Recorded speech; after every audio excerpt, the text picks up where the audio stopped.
Let us move on to another topic, though, because I want to ask you about drugs. The sampling showing that in Australia, we're all in. The use of methamphetamine in particular and cocaine on the rise. You must see this in your work. It probably doesn't surprise you. Is it doing a lot of damage?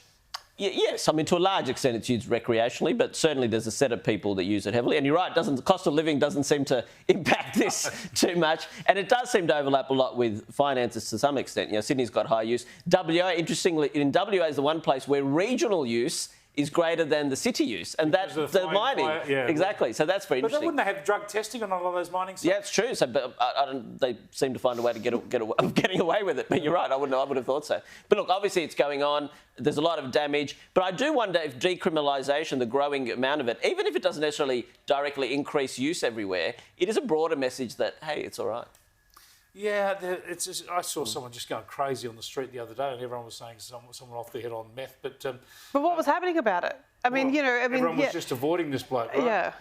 Yeah. I think it comes down to that debate. It will rage on forever about harm minimisation and decriminalisation and the tough penalties. They don't work either. But I would argue that tough penalties are usually maximum penalties that aren't usually enforced. Yeah. So I think there's definitely a culture of, everyone's on cocaine. Well, those who can afford it, I don't know, with interest. Sorry, well, interest rates. Being made here. I don't know. I mean, he's, up there with the doctors of the world. I don't know. Those that can afford it. Interest rates, I don't know. That's going to make a difference. But, Are you worried about the increasing prevalence and like the softer laws in the ACT? Are they going to make drug-related problems?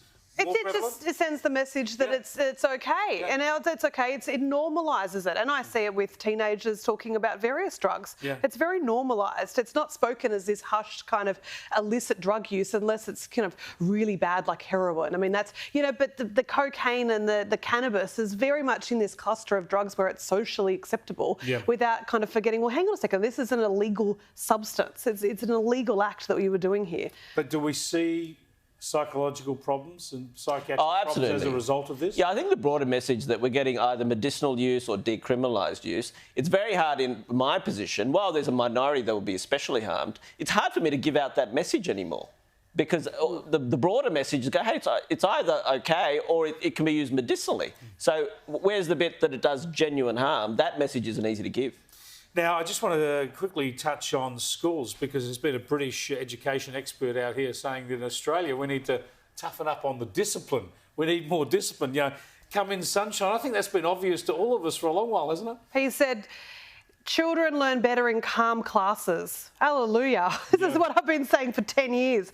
These are the kids, the teenagers now, where 10 years ago I was saying, they couldn't give them a timeout in preschool. They can't use a red pen in kindergarten, and parents are coming to me. And what I'm seeing is that parents are coming desperate to get their children into a private school, for parents that ordinarily would send their kid in the public education. Because and I think that's because, there is an understanding that they will be more structured and they will have more boundaries. And what I'm worried about is this increasing chasm between, you should be able to get a very good public school education in Australia. Chris, a key point I think that he did make is we are increasingly outsourcing all sorts of problems, behaviour, underperformance, you name it, to the mental health sector. Everything's being called a disorder, and that's just not in schools, be it the courts or at work. So I think that's a really good point. Discipline and responsibility. I think that's an important point. And at school. Exactly. Thanks for joining us again, Tanvir and Claire. Always enjoy it. Appreciate your insights.